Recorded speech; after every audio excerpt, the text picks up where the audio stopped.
Hello दोस्तों। तो आज के सेशन रहने वाला है कि यूपीएससी में 2023 के पेपर में लॉजिकल क्वेश्चंस को कितने आए हैं कि जिन्हें सिर्फ लॉजिक के आधार पर ही सॉल्व किया जा सकता है, जिसमें कोई एक्स्ट्रा नॉलेज की आपको ज़रूरत नहीं है। यूपीएससी में हर बार कुछ ना कुछ ऐसे क्वेश्चंस होते हैं जो लगभग 10 से 15 के रेंज में आते हैं, जिसमें आप स्कोर कर सकते हो, जिसमें कोई पढ़ने की ज़रूरत नहीं है और ना उन्हें पढ़ने से आप सॉल्व कर पाओगे। ठीक है, तो जैसा कि आपको स्क्रीन पर दिख रहा होगा, ये सीरीज़ ए पेपर है 2023 का प्रीलिम्स का GS 1। तो आज आप देखेंगे क्वेश्चन नंबर 16, तो जिसे कि सिर्फ एक लॉजिक से सॉल्व किया जा सकता है। जैसे कि ऑप्शन ए दे रखा है, कुछ छत्रकों मशरूमों में औषधीय गुण पाए जाते हैं। तो हो सकता है कि कुछ में मिलते होंगे ऑब्वियसली। और सेकंड ऑप्शन है, कुछ छत्रकों में मन प्रभावी यानी कि साइको एक्टिव गुण मिलते हैं। एंड थर्ड है, कुछ छत्रकों में कीटनाशी गुण होते हैं। और फोर्थ है, कुछ छत्रकों में जैव संदीप्तिशील गुण होते हैं। तो यहाँ पर ऑप्शन में पूछा गया है उपयुक्त में से कितने विकल्प सही हैं, 1 2 3 4। तो ऐसे क्वेश्चन में आप देखिए वो तो यूज़ नहीं कर पाओगे कि भाई क्या नाम है, इसमें से एलिमिनेट कर लो। एलिमिनेशन थ्योरी तो यहाँ काम आने वाली नहीं है। तो इसमें सिर्फ नॉर्मल लॉजिक लगाने की ज़रूरत है, जिसमें कोई एक्स्ट्रा नॉलेज की ज़रूरत नहीं है। तो ठीक है, हम इसको कैसे सॉल्व करेंगे। देखिए, सबसे पहली बात आती है यहाँ पर यूपीएससी कैसे एविडेंस देगा या कैसे पता लगाएगा कि भाई यूपीएससी के पास क्या दुनिया के सारे मशरूम्स का डेटा है। नहीं होगा ऑब्वियसली, और किसी भी किताब में सारे दुनिया के मशरूम्स का किसी भी इंस्टीट्यूट के पास में नहीं होगा, क्योंकि ना जाने कितने मशरूम अभी छुपे हुए होंगे जिनके बारे में अभी खोज भी नहीं हुई होगी। आप ऐसा समझ सकते हैं। तो यूपीएससी क्या है, पूरी दुनिया के मशरूम्स के बारे में नॉलेज नहीं है। अगर होगी तो उसे एविडेंस देना होगा था कि भाई ठीक है, किस एविडेंस के बेस पे वो क्वेश्चन पूछ रहा है। तो आप देखिए यहाँ सबसे पहले कुछ वर्ड यूज हुआ है। तो हो सकता है दुनिया में कुछ मशरूम ऐसे होते हों जिनमें औषधीय गुण मिलता हो सकता है कुछ ऐसे होते हों जिनमें साइको एक्टिव मन प्रभावी गुण यानी कि थोड़ा नशा करता हो, और ऐसा भी हो सकता है कुछ में कीटनाशु गुण भी होते हों, और कुछ में संदीप्तिशील या बायोल्यूमिनेसेंट भी गुण होते हों। ठीक है, तो ऐसे क्वेश्चंस को इजीली सॉल्व किया जा सकता है। तो ये क्वेश्चन इसके ऑप्शन हो जाएंगे सभी 4, यानी कि कुछ में तो हो सकता है, ये तो नहीं लिखा ना सभी मशरूमों में। अगर वो सभी लिख देता तो कैसे पता कर पाएगा, यूपीएससी को खुद ही नहीं पता होगा कि सभी मशरूम्स में कितने गुण होने वाले हैं। ठीक है, तो ऐसे क्वेश्चंस को आप सोचेंगे। और नेक्स्ट क्वेश्चन आ जाता है इसी का, क्वेश्चन नंबर 18। तो अब 18 में भी यही लगभग इसी बेस पे, इसी नॉलेज पे आप सॉल्व कर सकते हो।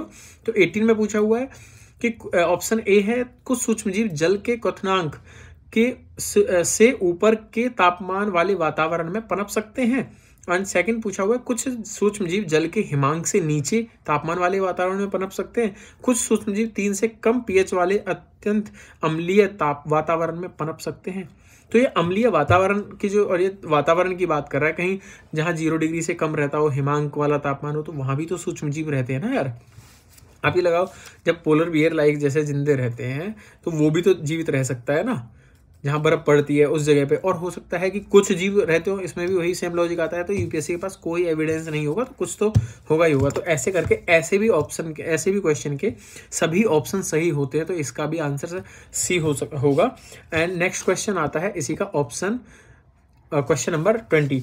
तो क्वेश्चन नंबर 20 में भी क्या है कि पहला ऑप्शन है एरोसोल, एंड सेकंड है फोम एजेंट, और तीसरा है अग्निमंदक, और फोर्थ है स्नेहक ल्यूब्रिकेंट। तो आप यहाँ देखेंगे क्या हाइड्रोफ्लोरोकार्बन प्रयुक्त होते हैं।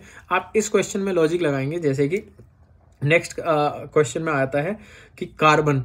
अब यहाँ कार्बन की बात कर रहा है, हाइड्रोफ्लोरोकार्बन। अब कार्बन तो एक प्रदूषक है यार, अब प्रदूषक है तो इन सभी में मिलेगा, और ये सभी जो है प्रदूषण फैलाते ही हैं। ठीक है, एरोसोल भी प्रदूषक है, फोम एजेंट भी प्रदूषक है, अग्निमंदक, स्नेहक, ल्यूब्रिकेंट। और हो सकता है कि दुनिया में एक कंपनी ना कर रही हो, कोई दूसरी कंपनी ऐसे प्रोडक्ट्स बनाने में यूज कर रही हो। कार्बन का इस्तेमाल तो है ही ना। देखो ल्यूब्रिकेंट ये क्या नाम है, फ्यूल वगैरह से बना, मतलब जो होता है रॉ कच्चा तेल आता है उससे बनता है। ठीक है, तो आप एरोसोल, फोम एजेंट, इन सब में कार्बन की मात्रा मिलेगी। तो इसके भी ऑप्शन डी हो जाता है सभी 4। ठीक है, तो अलग अलग कंपनियां हो सकता है यूज कर लेती हो। ठीक है, इस तरह से क्वेश्चन होंगे सॉल्व। और नेक्स्ट क्वेश्चन आएगा क्वेश्चन नंबर 28। तो क्वेश्चन 28 आपको स्क्रीन पे नजर आ रहा है। तो यहाँ देखिए, जैसे कि अब यहाँ पूछा हुआ उपयुक्त में से कितने अमूर्त निवेश हैं। ठीक है, तो अब यहाँ से कितने अमूर्त निवेश के बारे में ये बात कर रहा है। और अमूर्त निवेश कौन से होते हैं, ठीक है, जैसे इंटेंजिबल आइटम्स इन्वेस्टमेंट पूछ रहा है। अमूर्त निवेश, इंटेंजिबल इन्वेस्टमेंट पूछा है। तो अमूर्त ऐसा हुआ जिसको आप टच ना कर सकते हो। ठीक है, तो जिसको टच नहीं कर सकते ऐसी चीज अमूर्त होती है। सिंपल सा लॉजिक लगाना है। तो देखिए, आप किसी भी ब्रांड की पहचान है, अब जैसे कि किसी भी कोई ब्रांड की, जैसे कोको कोला की रेड कलर का पहचान, तो कैसे टच लगा सकते हो, सिर्फ आप देख के ही तो बता सकते हो। ठीक है, किसी का जो, जैसे अब ऑप्शन सी इसमें हो जाता है थर्ड, बौद्धिक संपदा, किसी के आप कैसे लगा सकते हो, इंटेलेक्चुअल प्रॉपर्टी को कैसे लगा सकते हो, हाथ नहीं लगा सकते ना।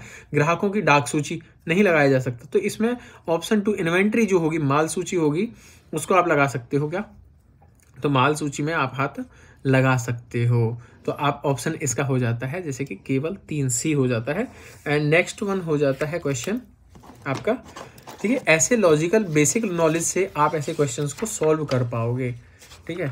नेक्स्ट क्वेश्चन है इस पेपर में आपका क्वेश्चन नंबर 53। अब आप यहाँ देखिए, बहुत सिंपल सा लॉजिकल क्वेश्चन पूछा है और आप थोड़ी सी नॉलेज से इसे सॉल्व कर पाते।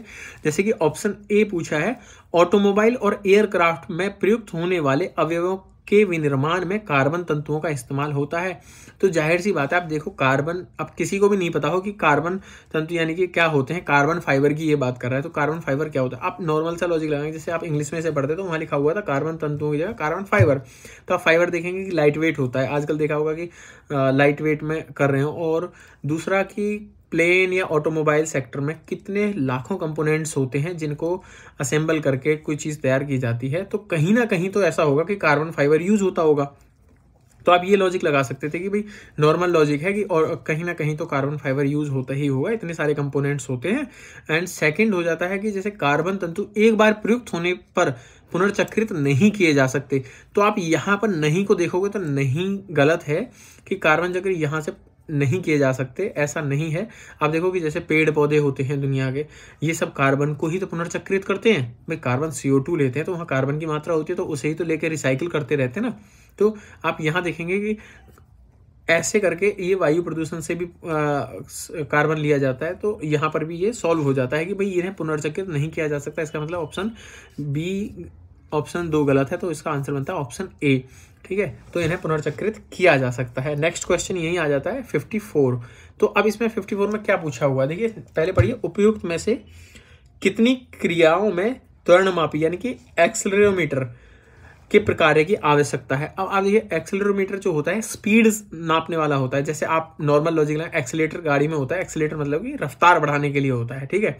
अब जैसे कि पूछा है कि कार क्रैश या कार टक्कर जो होती है जिसमें एयरबैग लगभग तुरंत फैल जाते हैं, क्या पता लगाना, बिल्कुल एक्सेलेरोमीटर को स्पीड होगी तभी तो खुलेगा ना, कोई छोटी मोटी टक्कर पर नहीं खुलता है एयरबैग, तो वो थोड़ी सी रफ्तार होती है तभी तो एक्सेलेरोमीटर इस चीज़ को नापता होगा भाई कितनी रफ्तार के द्वारा कार का एयरबैग खुलेगा। अब यार जैसे सेकंड ऑप्शन है, लैपटॉप अचानक धरातल पर गिरने पड़ने से हार्ड ड्राइव तुरंत बंद हो जाती है, तो इसका पता लगाना। तो जाहिर सी बात है कि जो लैपटॉप बनाने वाली कंपनी होगी वो भी लैपटॉप को गिराकर टेस्ट करती होगी, तो उस टेस्ट में ये पता लगता होगा कि कितनी ऊंचाई से और कितनी स्पीड में गिरेगा, तो हम पता कर सकते हैं कि लैपटॉप की हार्ड डिस्क जो होगी वो कब काम करना बंद करेगी। तो तभी कंपनी श्योर करती है ना कि हमारा लैपटॉप इतना सेफ है, या मोबाइल वगैरह के बारे में जो आता है उस तरह का। तो एक्सेलेरोमीटर के द्वारा ही आप इसको कर सकते हो। तो त्वरणमापी इसमें करेगा, तो ऑप्शन 20 का सही हो जाता है।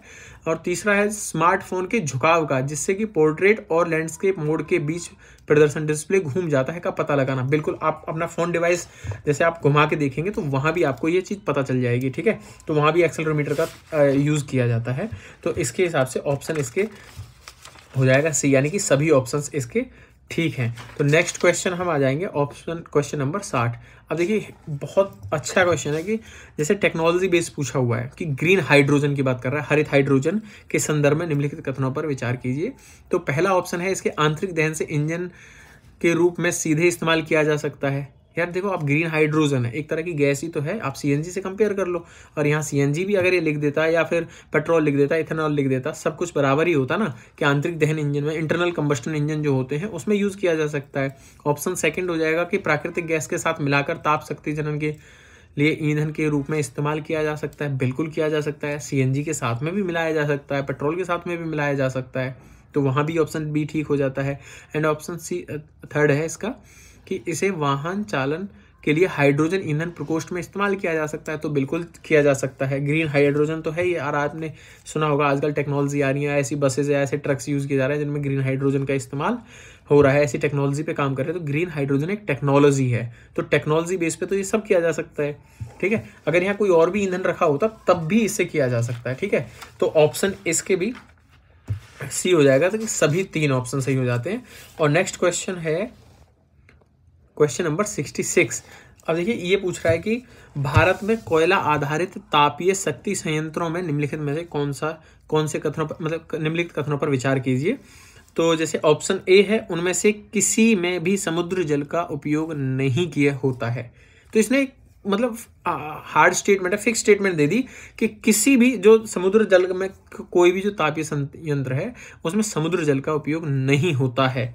इसने कहा कि किसी में भी, अब दुनिया में ऐसे तो होंगे ना यार कि किसी में तो इस्तेमाल होता हो, या दुनिया में नहीं, भारत में ऐसे तो है ना जो समुद्र तट के किनारे पे होंगे तो वहाँ समुद्र जल का यूज़ करते होंगे। तो बिल्कुल ऑब्वियसली ये स्टेटमेंट, ठीक है, गलत होता है कि उपयोग नहीं होता, तो ये स्टेटमेंट गलत होता है। और दूसरा स्टेटमेंट है, उनमें से कोई भी जल संकट वाले जिले में स्थापित नहीं है। अब ये कह रहा है कोई भी जल संकट वाले जिले में स्थापित नहीं है, तो जहां पर तापीय संयंत्र लगता है तो वहां वो अत्यधिक पानी का खपत करता है। आप देखना कि सबसे ज़्यादा पानी की खपत पहले नंबर पर यहीं तापीय संयंत्रों में होती है।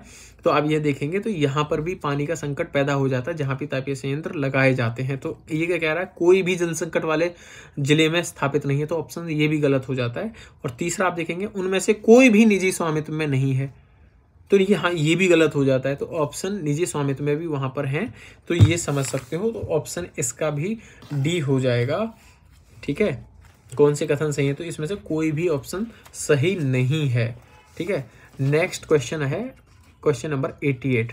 अब देखिए आप 88 के बारे में थोड़ा सा लॉजिकल ट्रिकी क्वेश्चन आ जाता है। तो यहाँ पर देखेंगे जैसे कि पहला कथन दे दिया है कि वस्तुओं के वैश्विक निर्यात में भारत का निर्यात 3.2% है। कैसे जज करेंगे आप इस स्टेटमेंट को, कि भाई कैसे चेक करेंगे, कैसे वेरीफाई कर पाएंगे कि भाई क्या ऑप्शन ए 3.2% निर्यात किया है भारत ने वस्तुओं के संदर्भ में। देखिए पहली बात तो किसी स्टेटमेंट के लिए रिपोर्ट देता, जैसे WTO की या भारत से जुड़ी किसी संस्था की रिपोर्ट आती कि भाई वर्ल्ड ट्रेड ऑर्गेनाइजेशन ने कहा है कि भारत ने इस साल में वस्तुओं का निर्यात इतना किया है।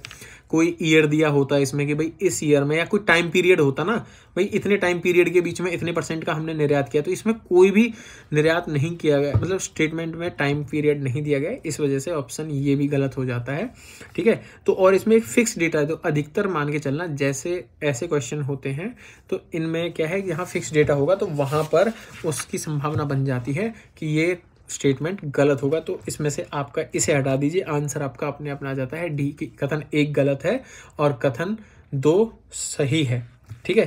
जैसे भारत सेकंड कथन में कह दिया, भारत में कार्यरत अनेक स्थानीय कंपनियों एवं भारत में कार्यरत कुछ विदेशी कंपनियों ने भारत की उत्पादन आधारित प्रोडक्शन लिंक्ड इनिशिएटिव योजना का लाभ उठाया। तो बिल्कुल उठाया होगा यार, कोई बाहर की कंपनी भी है प्रोडक्शन लिंक इनिशिएटिव के तहत लाभ उठा रही होगी, इंडिया की कंपनी भी उठा रही होगी, तो इसे लॉजिकल क्वेश्चन से ठीक किया जा सकता था, ठीक है। और क्वेश्चन नंबर 99 लास्ट का क्वेश्चन है इस वीडियो का। तो इसमें है जैसे कि निम्नलिखित भारी उद्योगों पर विचार कीजिए। तो भारी उद्योगों की बात कर रहा है, क्या बात कर रहा है, इसमें पूछा है कि कितने उद्योगों के विकार्बनन में हरित हाइड्रोजन की महत्वपूर्ण भूमिका होने की अपेक्षा है। देखिए सबसे पहली बात ये पूछ रहा है, टेक्नोलॉजी बेस्ड क्वेश्चन है कि ग्रीन हाइड्रोजन की भूमिका की बात कर रहा है, और पूरी दुनिया कार्बनन यानी कि डिकार्बनाइजिंग की तरफ बढ़ रही है, सबको ग्लोबल वार्मिंग कम करनी है, तो सारे टेक्नोलॉजी वहाँ धीरे धीरे ट्रांसफ़र हो रही हैं, फॉसिल फ्यूल से ग्रीन हाइड्रोजन की तरफ या CNG की तरफ, ऐसे ऐसे धीरे करके ये बढ़ रही हैं, ठीक है। तो यहाँ पर हम क्या करेंगे, जैसे कि उर्वरक संयंत्र हो गए, तो उर्वरक संयंत्र में गैसों की ज़रूरत होती है, तो वहाँ पर भी हम ग्रीन हाइड्रोजन का इस्तेमाल कर सकते हैं। और नहीं तो कंपनी में चलाने के लिए, ये नहीं है कि कंपनी को रन करने के लिए ऊर्जा की आवश्यकता तो पड़ती है, तो उस ऊर्जा को हम ग्रीन हाइड्रोजन से बना सकते हैं। तो ऑप्शन ए इसका ऐसे सही हो जाता है। दूसरा, तेल शोधक कारखाने होते हैं तो वहाँ भी ज़रूरत पड़ती है, तो ऑप्शन 2 भी सही हो जाएगा। तीसरा, इस्पात संयंत्र, अब इस्पात संयंत्र की जगह कोई और भी इस्पात उद्योग होता तो वहाँ पर भी हाइड्रोजन की ज़रूरत पड़ सकती है और पड़ती है कि आप दूसरा फ्यूल हटा के आप ग्रीन हाइड्रोजन टेक्नोलॉजी का यूज़ कर सकते हो। तो यहाँ पर क्या है, आपको विकार्बनन होगा, यानी कि उत्सर्जन कार्बन का कम करेंगी कंपनियाँ। आप एक लॉजिक लगाइए, तेल शोधन कारखाने में कहीं ना कहीं तो जनरेटर वगैरह या कुछ और बड़ी मशीन चलाने के लिए इंजन का इस्तेमाल होता होगा। अब इंजन जहाँ इस्तेमाल हो रहा है तो वहाँ ग्रीन हाइड्रोजन से उस इंजन को चला रहे हैं, डीजल पेट्रोल की जगह, तो इससे क्या विकार्बनन को मदद मिलती है। तो ऐसे लॉजिकल क्वेश्चंस आते हैं, लगभग 10-12 क्वेश्चन तो नॉर्मली पेपर में होते हैं। तो ऐसे क्वेश्चंस को आप सिर्फ लॉजिक के बेस पे सॉल्व कर सकते हो, इनके लिए कोई एक्स्ट्रा नॉलेज पढ़ने की ज़रूरत नहीं होती है। थोड़ा सा कॉमन सेंस लगाइए, उससे आपका क्वेश्चन सॉल्व हो जाएगा, ठीक है। थैंक यू वीडियो को देखने के लिए, और लाइक शेयर सब्सक्राइब जरूर करते रहें। Thank you.